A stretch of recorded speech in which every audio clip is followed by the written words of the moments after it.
सत्येंद्रनाथ बोस प्रसिद्ध गणित और भौतिक शास्त्री थे। भौतिक शास्त्र में दो प्रकार के अणु माने जाते हैं, बोसोन और फर्मियाना। इनमें से बोस सत्येंद्रनाथ बोस के नाम पर ही है। सत्येंद्रनाथ बोस का जन्म 1 जनवरी 1894 को कोलकाता में हुआ था। मित्रों के बीच सत्येन और विज्ञान जगत में एस हुआ। इनके पिता श्री सुरेंद्रनाथ बोस रेल विभाग में काम करते थे। महान विज्ञान प्रायः दो प्रकार के होते हैं, एक वे जो अपनी स्कूली पढ़ाई में कमजोर होते हैं, दो वे जो शुरू से ही पढ़ाई में अव्वल होते हैं। महान वैज्ञानिक आइंस्टाइन पहले वर्ग में आते हैं और भारतीय वैज्ञानिक सत्येंद्रनाथ बोस दूसरे वर्ग में आते हैं। ये पढ़ाई में हमेशा से ही अच्छे थे, विशेष तौर से गणित में बहुत कुशांग थे। एक बार गणित के शिक्षक ने भी बोस को 100 में से 110 अंक दिए थे, क्योंकि उन्होंने सभी सवालों का हल करने के साथ साथ कुछ सवालों का एक से ज़्यादा तरीके से हल किया था। बोस ने अपनी स्कूली शिक्षा हिंदू हाई स्कूल कोलकाता से पूरी की। उसके बाद प्रेसिडेंसी कॉलेज में प्रवेश लिया, जहाँ पर उस समय श्री जगदीश चंद्र बोस और आचार्य प्रफुल्लचंद राय जैसे महान शिक्षक अध्यापन करते थे।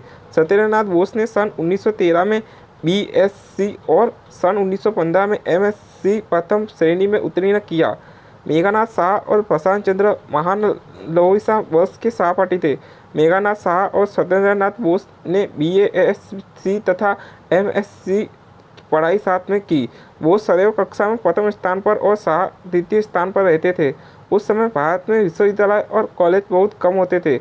विज्ञान शिक्षा प्राप्त छात्रों का भविष्य बहुत ही निश्चित नहीं होता था, इसलिए बहुत सारे छात्र विज्ञान की बजाय दूसरे विषय को चुनते थे। परंतु कुछ छात्रों ने ऐसा नहीं किया और ये वही लोग हैं जिन्होंने भारतीय विज्ञान में नए अध्याय जोड़े। सीवी रमन का जीवन इसका बहुत अच्छा उदाहरण है, जो विज्ञान शिक्षा प्राप्त करने के बाद सरकारी नौकरी करने लगे, किंतु विज्ञान के लगाव के कारण नौकरी के साथ साथ 10 वर्ष तक शोध कार्य में भी लगे रहे। अवसर मिलने पर जामियाई सरकारी नौकरी छोड़कर पूरी तरह से विज्ञान की साधना में लग गए। सर आशुतोष मुखर्जी ने रमन को यह अवसर प्रदान किया और बोस एवं शाह की सहायता की आशुतोष कोलकाता उच्च न्यायालय के न्यायाधीश बने। उस समय बहुत कम भारतीय इतने ऊंचे पद पर पहुंचे पाते थे। आशुतोष मुखर्जी अपने विषय में पारंगत थे और साथ ही वह विज्ञान में भी बहुत रुचि रखते थे। अपने अतिरिक्त समय में वे भौतिक ज्ञान व्याख्या भी देते थे। सत्येंद्रनाथ बोस ने अपना कार्य क्षेत्र विज्ञान को चुना।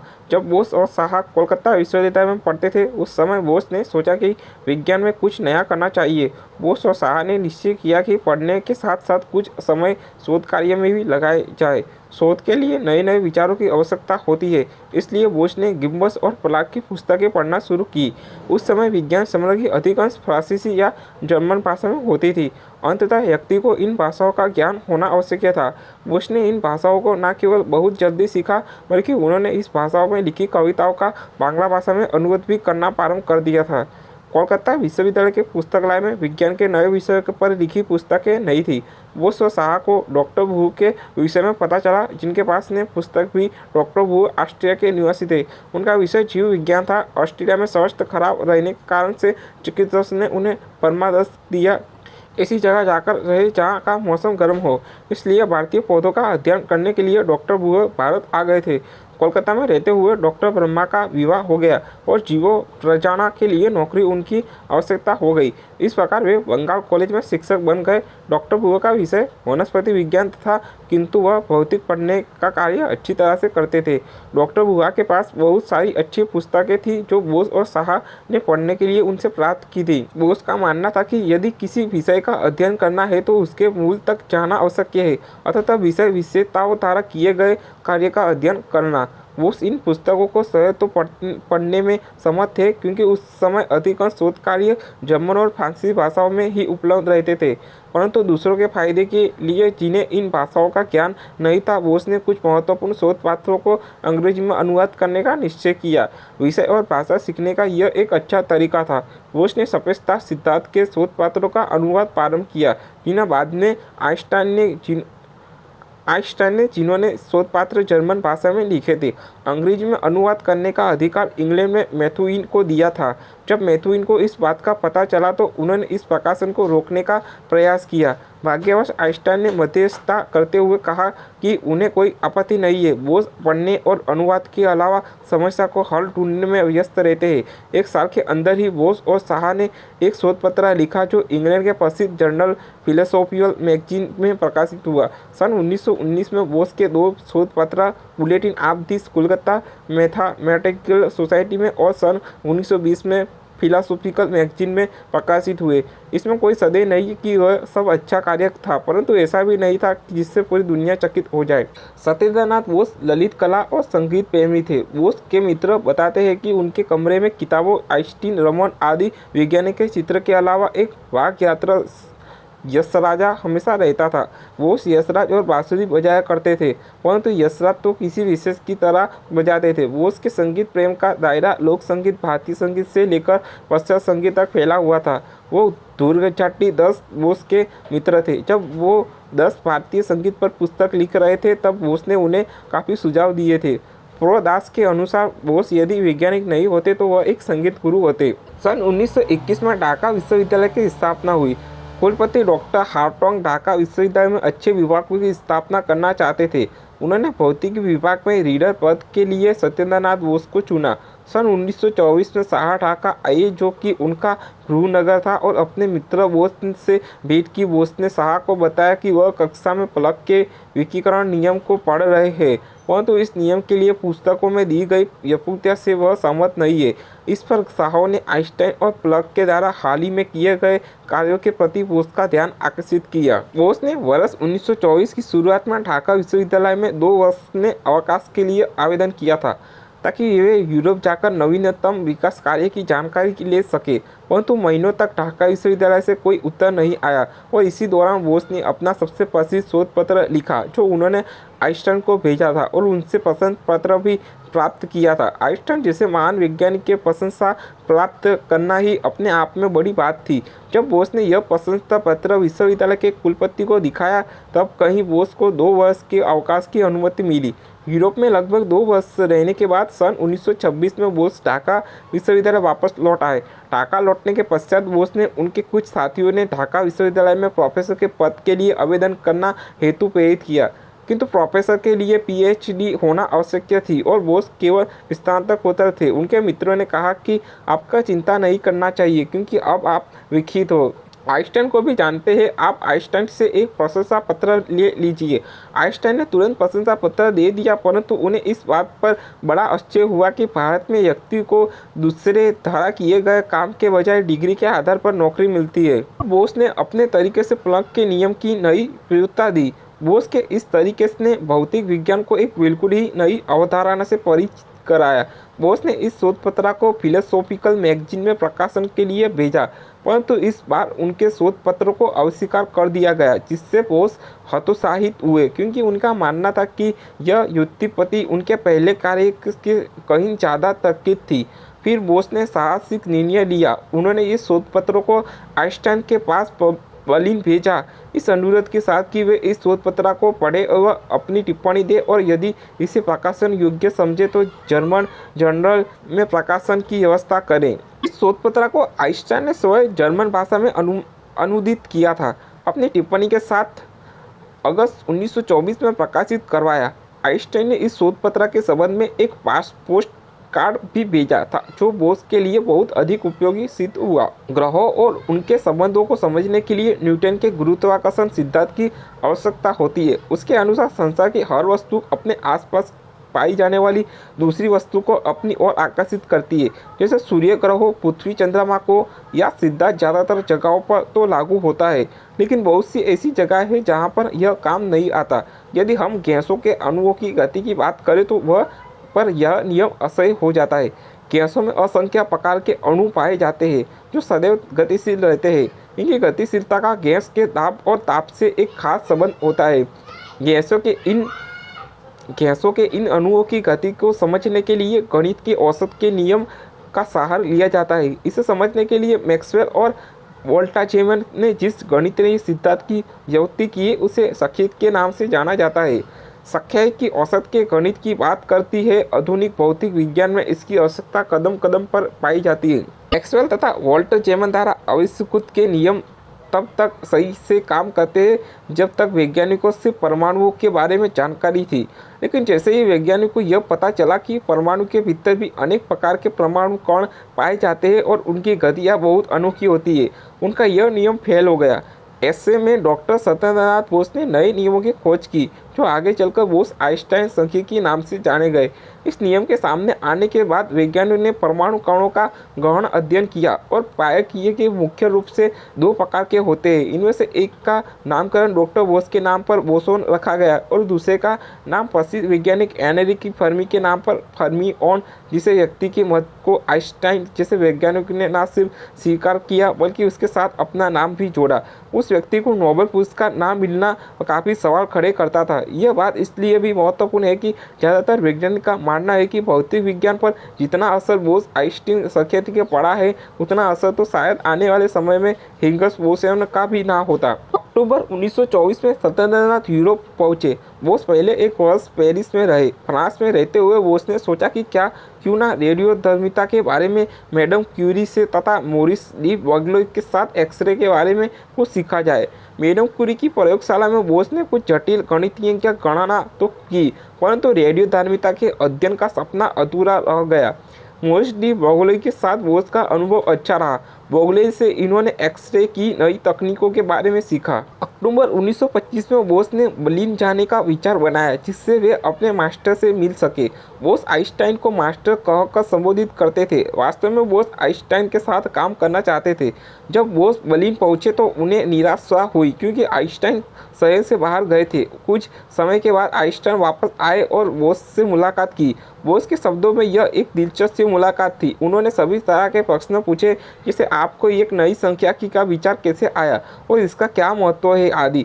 बोस को आइंस्टाइन के साथ काम करने का अवसर तो नहीं मिला पर उनसे हुई कई मुलाकातों से बोस को बहुत लाभ हुआ। आइंस्टाइन ने उन्हें एक परिचय पत्र भी दिया जिसने बोस के लिए बहुत सारे दरवाजे खोल दिए। सत्येंद्रनाथ बोस ने का गहन अध्ययन किया और ब्लैक बॉडी रेडिएशन की फोटोन गैस के रूप में पहचान की। उन्होंने मैक्स प्लैंक, जिन्होंने क्वांटम मैकेनिक्स की रचना की, ब्लैक बॉडी रेडिएशन नियम के लाइट क्वांटा या फोटोन गैस को लेकर प्रतिवाद था जिसको लेकर आइंस्टाइन भी असहमत थे। यह समय था 1920 का जब क्वांटम मैकेनिक्स में यह कुत्ती की तरह थी। क्वांटम मैकेनिक्स के विकास तो हो तो रहा था लेकिन गति बेहद धीमी थी क्योंकि कहीं ना कहीं प्लैंक के नियम को अगले चरण तक ले जाना था। उसी समय भारत में ढाका विश्वविद्यालय के एक professor Satyendranath Bose quantum mechanics के अध्ययन में आए और उन्होंने 1924 को एक 4 पृष्ठ के रिसर्च पेपर लिखा जिसका शीर्षक था जो आज मॉडर्न क्वांटम मैकेनिक्स कणों से जुड़ी किसी भी खोज अध्ययन का आधार है। सत्येंद्रनाथ का यह रिसर्च पेपर आगे चलकर बोस-आइंस्टाइन स्टैटिस्टिक्स और बोस-आइंस्टाइन क्वांटाइजेशन के रूप में बदला, जिसकी खोज सत्येंद्रनाथ बोस और आइंस्टाइन ने खुद मिलकर की। उनके बारे में लिखा गया। 1924 में सत्येंद्रनाथ बोस ने एक शोध पत्र तैयार किया जिसका नाम उन्होंने Planck law and the hypothesis of light quanta दिया।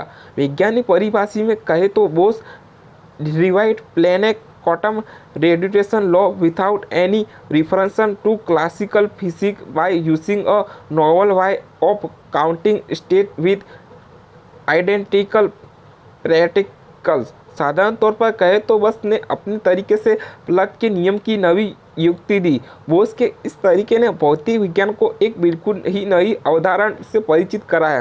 बोस ने क्वांटम फिजिक्स स्टडी के एक नई नींव रखी थी जो उस समय से लेकर आज तक सभी कणों की खोजों का आधार रही है, जिसका ताज़ा उदाहरण हिग्स बोसोन कण की खोज है। 1924 में जब बोस ने planks law and the hypothesis of light quanta के तैयार कर लिया तो इसे उन्होंने दुनिया की जानी मानी विज्ञान शोध पत्रिका फिलोसॉफिकल मैगजीन में प्रकाशित होने के लिए भेजा, लेकिन उनका शोध पत्र प्रकाशित नहीं हुआ। कुछ समय बीत जाने के बाद बोस ने फिर आइंस्टाइन को सीधे यह शोध पत्र भेजने का एक महत्वपूर्ण निर्णय लिया। बर्लिन में सीधे planet law on the hypothesis of light contact को भेजा और आइंस्टाइन को इस पर विचार प्रकट करने और इससे जर्मन में अनुवाद कर विज्ञान पत्रिका में प्रकाशित करने का निवेदन किया। उनका पत्र इस प्रकार था। बोस का शोध बेहद महत्वपूर्ण था और आइंस्टाइन ने इस बात को समझा और इस शोध पत्र को आइंस्टाइन ने स्वयं जर्मन भाषा में अनुदित किया तथा अपनी टिप्पणी के साथ अगस्त 1924 में प्रकाशित करवाया। आइंस्टाइन ने इस शोध पत्र के संबंध में बोस को एक पोस्ट कार्ड भी भेजा था जो बोस के लिए उस समय एक खास 1924 के बाद बोस आइंस्टाइन के सीधे संपर्क में आए और आइंस्टाइन ने भी बोस के साथ कार्य करने की इच्छा जताई। 1924 के बाद बोस भारत के बाहर जाकर शोध कार्य करना चाहते थे। बोस ने विशेष आग्रह कर आइंस्टाइन से प्रशंसा पत्रों को ढाका विश्वविद्यालय में सम्मिलित कर 2 वर्ष के लिए अवकाश प्राप्त किया। यूरोप के लिए रवाना हुए। अक्टूबर 1924 में सत्येंद्रनाथ यूरोप पहुंचे। बोस पहले एक वर्ष पेरिस में रहे। फ्रांस में रहते हुए बोस ने रेडियोधर्मिता में मैडम क्यूरी के साथ तथा मॉरिस डी बेंगलोइक में एक्स रे शोध में साथ काम किया। मैडम क्यूरी की प्रयोगशाला में बोस ने कुछ जटिल गणितीय गणना तो की परंतु रेडियोधर्मिता के शोध पर आर्थिक कार्य नहीं कर पाए। मॉरिस डी बेंगलोइक के साथ बोस का अनुभव बेहद अच्छा रहा। बेंगलोइक से इन्होंने एक्स रे की नई तकनीकों के बारे में सीखा। अक्टूबर 1925 में वे बर्लिन गए और आखिर में आइंस्टाइन से पहले ही बार व्यक्तिगत तौर पर मिले। यह मुलाकात बोस और आइंस्टाइन दोनों के लिए खास थी। इसी समय बोस आइंस्टाइन स्टैटिस्टिक्स और बोस आइंस्टाइन कर्नल के संकल्प हुई। बोस आइंस्टाइन स्टैटिस्टिक्स अध्ययन के दौरान पॉल दियारी का आइंस्टाइन के और सत्येंद्रनाथ बोस के साथ कार्य किया। इसी समय एक विशेष तरह की कणों की खोज हुई। इस कण का नाम था सत्येंद्रनाथ बोस के नाम पर रखने का फैसला लिया और कण का नाम बोसोन रखा गया। आज भौतिक में कण 2 प्रकार के होते हैं, एक बोसोन और दूसरे फर्मियन। बोसोन यानी प्रोटॉन ग्लूऑन गैस बोसोन और फर्मियाना यानी कॉर्क और लेप्टॉन एवं संयोजित कण प्रोटॉन न्यूट्रॉन इलेक्ट्रॉन। यह वर्तमान भौतिकी आधार है। Bose Einstein statistics Aadhaar hand standard model of particle physics.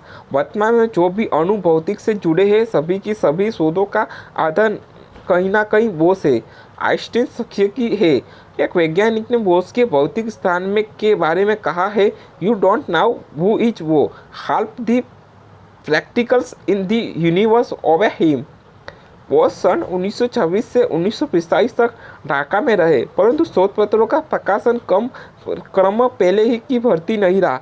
ऐसा शायद इसलिए रहा क्योंकि बोस की दिलचस्पी एक समस्या से दूसरी समस्या में परिवर्तित होती रही। सन 1945 में बोस कोलकाता वापस आ गए और कोलकाता विश्वविद्यालय में भौतिक में प्रोफेसर पद पर नियुक्त हो गए। बोस 1956 में कोलकाता विश्वविद्यालय से सेवानिवृत्त होकर शांति निकेतन चले गए। शांति निकेतन कवि रविंद्रनाथ टैगोर द्वारा स्थापित किया गया था। टैगोर सत्येंद्रनाथ बोस से अच्छी तरह परिचित थे तथा उन्होंने अपनी पुस्तक विश्व परिचय भी बोस को समर्पित की थी परंतु पुराने लोगों ने बोस को पसंद नहीं किया जिससे बोस को बहुत निराशा हुई और 1958 में उन्हें कलकत्ता वापस लौटना पड़ा। इसी वर्ष बोस को रॉयल सोसाइटी का पहला चुना गया और इसी वर्ष उन्हें राष्ट्रीय प्रोफेसर नियुक्त किया गया। बोस अगले 16 वर्षों तक इस पद पर बने रहे। सत्येंद्रनाथ बोस ललिता कला और संगीत प्रेमी थे। बोस के मित्र बताते थे कि उनके कमरे में किताबों, आइंस्टाइन, रमन आदि विज्ञानियों के चित्र के अलावा एक बाग यात्रा यशराज हमेशा रहता था। बोस यशराज और बांसुरी बजाया करते थे परंतु यशराज तो किसी विशेष की तरह बजाते थे। बोस के संगीत प्रेम का दायरा लोक संगीत, भारतीय संगीत से लेकर पाश्चात्य संगीत तक फैला हुआ था। जो दूर जाटे 10 बोस के मित्र थे। जब प्रोदास भारतीय संगीत पर पुस्तक लिख रहे थे तब बोस ने उन्हें काफ़ी सुझाव दिए थे। प्रोदास के अनुसार बोस यदि वैज्ञानिक नहीं होते तो वह एक संगीत गुरु होते। निसंदेह आइंस्टाइन की ही बोस के जीवन की प्रेरणा थे। कहते हैं कि बोस को आइंस्टाइन की मृत्यु के समाचार मिला था। वो भावुक होकर रो पड़े थे। आइंस्टाइन विज्ञान के क्षेत्र के महायान थे और बोस उनमें ईश्वर की तरह श्रद्धा रखते थे। सन 1974 में बोस के सम्मान में कोलकाता विश्वविद्यालय में एक अंतर्राष्ट्रीय संगोष्ठी आयोजन किया जिसमें देश विदेश के कई वैज्ञानिक सम्मिलित हुए। इस अवसर उन्होंने कहा, यदि एक व्यक्ति अपने जीवन के अनेक वर्ष संघर्ष में व्यतीत कर देता है और अंत में उसे लगता है कि उसके कार्य को सराहा जा रहा है तो फिर वह व्यक्ति सोचता है कि अब उससे अधिक जीने की आवश्यकता नहीं है। और कुछ ही दिनों के बाद 4 फरवरी 1974 को सत्येंद्रनाथ बोस सचमुच हमारे बीच से हमेशा के लिए चले गए।